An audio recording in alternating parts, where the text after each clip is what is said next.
Welcome to the deep dive. Today we're digging into something, well, fundamental. Close relationships. How do they actually work? Right, and maybe why they sometimes don't work, or seem to work in really confusing ways. Exactly. We're not talking fluffy advice here. We want to get into the mechanics, like how do you really know if someone, a partner, even a good friend, is truly committed? And the flip side, why do some really unhappy couples stick together for ages while other relationships just seem to, implode? It's time to move past the usual stuff and look at the actual data. Yeah, we did a really interesting source stack today. It's all focused on the science, the structure of relationships. We're pulling together research on commitment signaling. That's from Kobe University.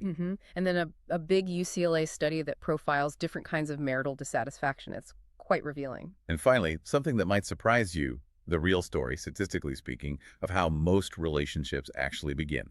That comes via Psychology Today. So our mission really is to cut through the noise. They give you the shortcut to understanding the core signals that matter, the buffers that protect us when things get tough. And maybe the most common but overlooked starting point for relationships that last. It's all about what the research shows, not, what we see in movies. Okay, let's get into it. First up, commitment. How do we know it's real? Okay, so first, we need to talk about this evolutionary idea. Researchers call it the commitment problem. The commitment problem. Okay, sounds significant. What is it? It's basically the built-in uncertainty in any close relationship. If you invest heavily in someone, your time, your emotions, maybe even finance is what stops them from leaving you for someone else. Ah, right, the risk of abandonment, essentially. Exactly. And because that risk is always there, both people in the relationship need ways to reliably show they're sticking around. They need to signal commitment. Reliably being the key word there. Because Right. just saying, I'm committed or I love you, well, talk is cheap. Precisely. The source material points that out. Simple words don't solve the commitment problem on their own. So if words aren't enough, what actually works? What makes a signal believable? This is where costly signaling theory comes in. The idea is pretty intuitive, actually. For a signal to be trustworthy, it has to be hard to fake. Hard to fake, meaning it has to cost the sender something? Yes. It needs to involve some kind of real expenditure. That could be money, sure, but also things like significant time, self-sacrifice, or even enduring stress for the other person's benefit. Okay, hang on. Does that mean like a super expensive gift is the best signal? Is it just about spending money? That's a really good point to clarify. It's not just about the price tag. It's about demonstrated sacrifice that's relevant to the relationship. Okay, explain that difference. So the research found that costly actions, things like, say, planning a really elaborate surprise party that takes tons of effort, Right. or the example they gave was a student skipping a required class to comfort their partner after a failed presentation, that kind of thing. Ah, okay. Something that clearly shows you're prioritizing the relationship over your own immediate needs or resources. Exactly. Those acts were rated as much more effective signals of commitment than non-costly things, Hmm. like just sending a quick birthday text. The sacrifice has to be genuine and specific. That makes sense. You're proving the bond matters more than your personal resources at that moment. Yes. Okay, and then there's this twist about friendship versus romance. Yes. This is crucial. The asymmetry, they call it. The stakes are just different. How so? Well, similar costly actions can signal commitment in both friendships and romantic relationships. Giving up your time, helping out when someone's stressed, that works for both. Okay. But the consequences of failing to send an appropriate signal when one is sort of expected, they are way, way more damaging in a romantic relationship. Ah, okay. So messing up hits harder in romance. Give us an example. Think about forgetting a really important anniversary, or maybe not being there when your partner clearly needs emotional support. Right, that could be devastating in a romantic context. Exactly. The research suggests that kind of failure causes much greater anticipated damage compared to a similar slip-up in a friendship. Is there data on that? Yeah, they found that costly behaviors were reported almost twice as often in commitment-confirming situations for romantic partners. That was 49% of incidents, Compared to? compared to just 27% for friendships. It really highlights how much more critical commitment assessment is when the potential payoff and the potential loss is higher, like in romance. Wow.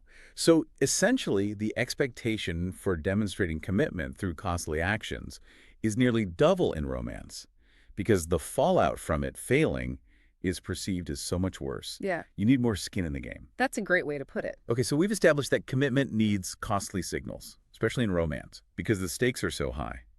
But what happens when things do go wrong, when that high-stakes relationship becomes unhappy? Right. And there's this common idea, maybe from literature like Tolstoy. The Anna Karenina principle. Yeah. All happy families are alike. Each unhappy family is unhappy in its own way. Exactly. So this UCLA study basically asked, is that true for marriages? Are all unhappy marriages unhappy differently? And how did they test that? They focused specifically on people reporting very low marital satisfaction, like the bottom 20 to 34%, the really unhappy ones. Okay. Then they looked at how satisfied those same people were with other parts of their lives, their friendships, family connections, and just general life satisfaction. So did they just find one big blob of misery? No, definitely not. They found two very distinct profiles among these unhappy spouses. It confirms Tolstoy's idea, in a way. There's heterogeneity. Interesting. Okay, what's profile one? Profile one is what we could call the globally dissatisfied group. Globally dissatisfied. Yeah. Sounds bad, like the unhappiness spread. That's a perfect way to think about it. For this group, the marital problems seem to have contaminated everything else. How did that show up in the data? They reported very low satisfaction, not just with their marriage, but across the board with friends, family, life in general. Their life satisfaction scores were like 1.5 standard deviations below average. Really low. Wow. So it wasn't just about the spouse. Not at all. These individuals also scored much higher on things like neuroticism, perceived stress, loneliness, and lower on self-esteem and subjective health. That sounds like a really tough place to be. It does, and here's a stark indicator. People in this profile were twice as likely to say they had no best friend. The marital distress wasn't contained. It was like a total life burnout. Oof. A real downward spiral where the bad relationship pulls everything else down with it. So how did profile 2 look different? Profile 2 is where it gets really interesting. This is the partially satisfied group. Partially satisfied. Yeah. Even though they were in that bottom group for marital satisfaction. Yes, exactly. They were just as unhappy with their marriage as the first group. But, and this is the key, their distress seemed much more contained. Localized, you could say. Contained how? What did the data show? Well, while their marital satisfaction was rock bottom, their satisfaction with their friendships was actually close to average. Really? That's Yeah. surprising. Yeah. And their overall life satisfaction was only slightly below average. Crucially, on those negative psychological factors, loneliness, stress, they looked much closer to the general population average. So the unhappiness was kind of walled off, primarily just related to the marriage itself. It seems that way. Which leads us to the biggest insight from this section, I think. Bitches. The power of a buffer. Even among the most unhappily married people, roughly half fit into this partially satisfied profile. Half. So what does that tell us? It's this buffering nugget. Having strong external relationships, good friends, supportive family seems to act as a critical shield A shield against what? against the marital distress completely taking over your entire sense of well-being and happiness. If your marriage is failing, having a solid life outside of it can prevent a total collapse. Okay, so friends are clearly vital as a buffer when a marriage is struggling. That makes intuitive sense. But what if friendship isn't just a lifeboat? What if it's actually the main way relationships start? Right. We have this huge cultural narrative, fed by movies and stories about love at first sight, the spark between strangers. The meet cute in the coffee shop. Exactly. And decades of relationship research kind of focused on that model too. But it turns out that narrative might be blinding us to what actually happens most of the time. Okay, you're hinting at a big reveal here. What's the reality? The statistical reality is honestly pretty shocking when you first hear it. The friends to lovers pathway isn't some rare exception. It's the overwhelming norm. The norm. Okay, give us the number. How common are we talking? Get this. Nearly 70%, 68% of romantic relationships actually begin as friendships. Wow. 70%. That changes everything about how we think about finding a partner. It really does. All these dramatic movie moments, they're basically selling us a statistical outlier. And these aren't just like people who knew each other for a week and then started dating. This is real friendship first. Oh yeah. On average, the couples in the studies who started as friends were friends for almost 2 years before things turned romantic. For college students, the average was 22 months. 2 years, okay. Yeah. And were these people secretly hoping for romance the whole time? Like stuck in the friend zone but playing the long game? Mostly no, actually. That's another fascinating bit. Only about 18% said they initially became friends because they were romantically interested. Only 18%. Right. For the vast majority, the attraction seemed to develop naturally, organically, after they'd already formed a genuine friendship and gotten to know each other well. So it wasn't strategic, it was more discovered. People seem to trust this pathway more too. They absolutely do. This study asked people to rank different ways of starting a relationship. Hmm. Friends first came out on top, rated as the best way to begin a romance. What was rated worst? Hmm. Let me guess. Online dating. Online dating and blind dates were seen as two of the worst ways, methods that kind of prioritize instant connection or maybe have high pressure. That makes sense. But okay, the duration of the friendship, being friends for a year or more, that had a really interesting effect, didn't it, on attractiveness? Yes. This is where it gets really cool how friendship seems to bypass some standard rules of attraction. What rules? Well, generally, there's a strong tendency for people to pair up with partners who are similarly attractive physically. It's called assortative mating. Right, people tend to date people who are sort of on their level looks-wise. Exactly. But the study found this pattern only really held true for couples who started dating relatively quickly, who knew each other for less than a year before becoming romantic. And for the couples who are friends for longer than a year. For them, there was no evidence of similarity in physical attractiveness. None. Whoa. So being friends for a significant time basically made physical attractiveness matching irrelevant. It seems like it. The deep social bond, the knowing each other well, it appears to override or transcend those more surface-level matching criteria. Friendship changes the game. And this value of friendship doesn't just disappear once the romance starts. Right. It continues to be important. Absolutely essential. Even well into a relationship, the research shows that valuing your romantic partner as a friend is a strong predictor of commitment, of love. Okay, that makes sense.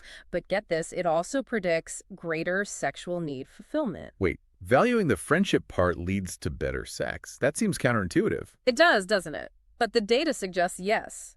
And conversely, couples who reported prioritizing their sexual needs more directly actually experienced less overall fulfillment in that area. Wow, so friendship isn't just the entry point. It's like the bedrock for intimacy across the board, not just emotional closeness. Seems to be. It's the foundation. #tag outro. Okay, so pulling all this together, this deep dive really gives us 3 powerful insights into how lasting relationships are built and maintained. Yeah, 3 core takeaways. First, forget the grand, empty declarations. Real commitment. It's shown through costly actions, things that are hard to fake and require actual sacrifice. Right. Actions speak louder, Right. especially when those actions cost something.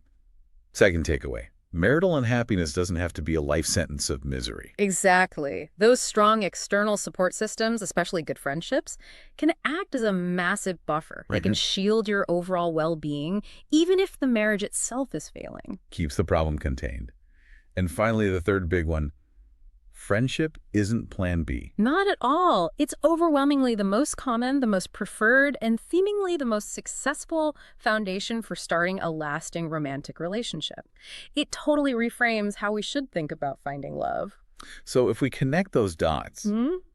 the commitment science tells us we value costly signals because they prove dedication, right? Right. They're hard evidence. But then the research on unhappy marriages and on how relationships start points to the incredible protective power and foundational importance of, well, friendship itself. Both the external friendships that buffer us and the friendship within the romantic bond. So here's a final thought to leave you with.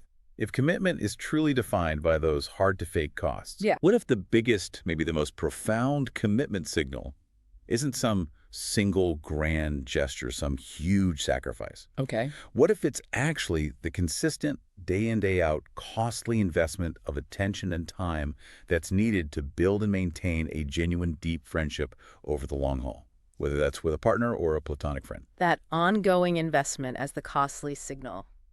Interesting. Something to think about, maybe, the next time you're deciding what and who truly deserves your time and energy. Thanks for tuning in to The Deep Dive.